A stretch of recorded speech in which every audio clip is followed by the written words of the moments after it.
Hello mga kaibigan, good morning. Oras natin 5:05 ng umaga. So araw po tayong Miyerkules. Ayan mga kaibigan, sa umaga dito napapansin ko maulan-ulan siya.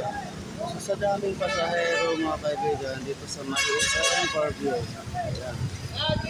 Dito sa may isang Parkview mga kaibigan, sikipan na rin po yung mga pasahero at wala pa po ganong mga bus na dumadaan. Ayan mga kaibigan, tinan yung mga pasahero, nag-aabulan na po sa mga bus na gustong makasakay. Ayan po mga kaibigan, super daming pasahero pero kulang po yung mga bus. So ayun mga kaibigan, good morning sa lahat. Sana magustuhan niyo aking video at subscribe naman sa akin YouTube channel. Thank you